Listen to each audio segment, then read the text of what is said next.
People can be a little crazy sometimes. What can start as a small worry, something really insignificant, can quickly turn to disaster. I mean, just look at our history. There have been numerous times where people got scared, took things really out of proportion, and even thought the end of the world was coming. And this week, we're talking about one of such end of the world scenarios, something that happened quite recently. Many of you might have been alive when it happened.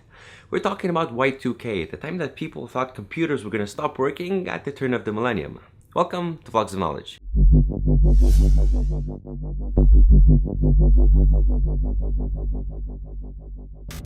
In the late 20th century, technology was really picking up and the modern computer was becoming increasingly popular.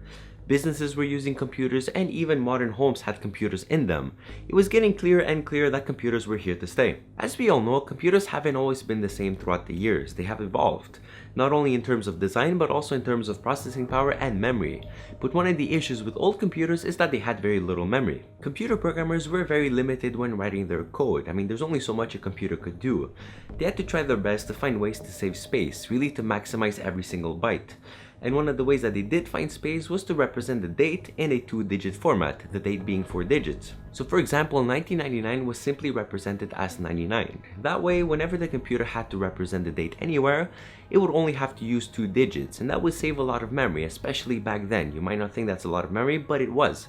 Remember that every single byte counts. Computer programmers never expected their code to still be in use 20 or even 30 years later. I mean, in the technology universe, as you all know, 20 years is like an eternity. The date was never supposed to be a problem.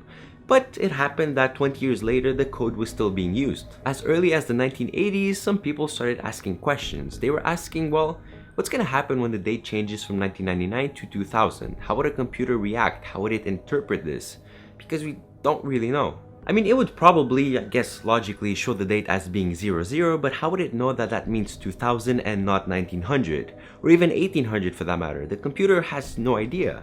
Because the computer functions based on the code that the human has written. Anything beyond the code, the computer just doesn't know. This was a problem that IT specialists were not getting an answer to, and quite frankly, there was no answer. Nobody knew computers that well. They were still so new. But it wasn't something that they could ignore because businesses depended on computers and even government depending on computers.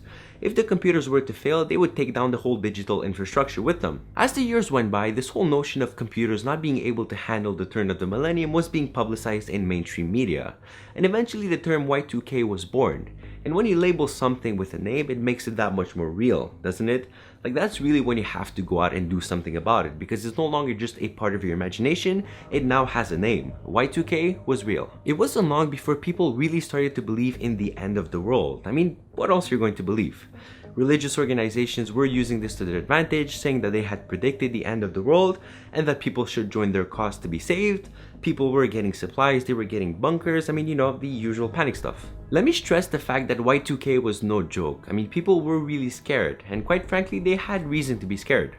Nobody really knew enough about computers to know what was going to happen. If somebody would have told you in the 1980s that, hey, a computer is going to explode at the turn of the millennium, would you say no? Why?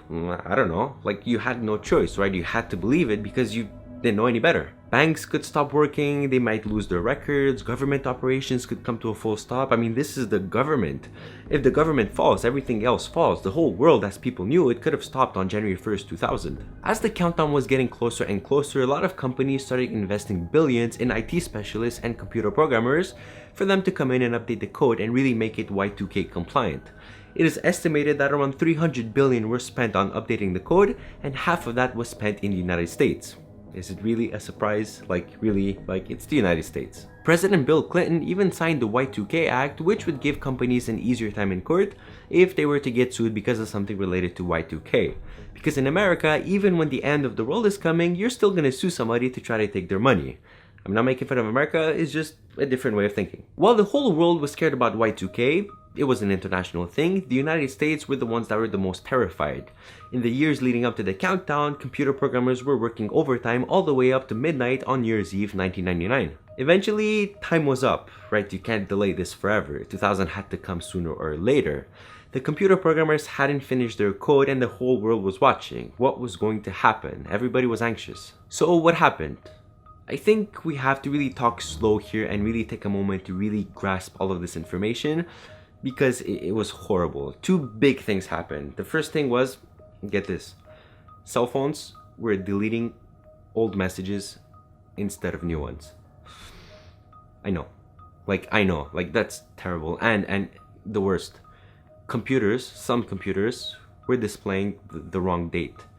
They were displaying 1900 instead of nothing happened. Besides a few computer errors here and there, and besides a few cell phones displaying the wrong date and deleting old messages, nothing really happened. Everybody was scared for nothing. This whole Y2K thing was for nothing.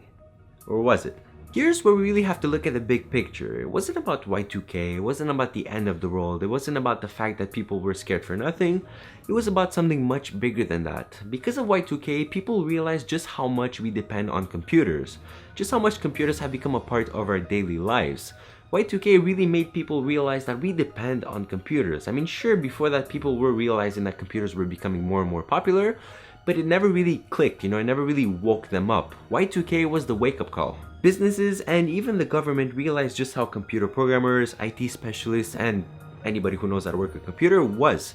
I mean, those are the people that control the computers. A computer runs on code, and it's the human that is writing the code.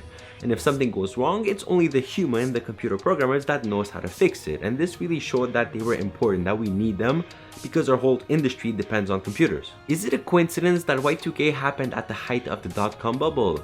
When, as a computer programmer, you could literally walk into any company, demand a job, and you would probably get it on the spot. Coincidence or not, the timing was perfect. It wasn't about the end of the world, it was about the beginning of a new one. I really hope that you've enjoyed this video, and some of you may be too young to remember Y2K. Personally, I was 5 years old when it happened. I knew that something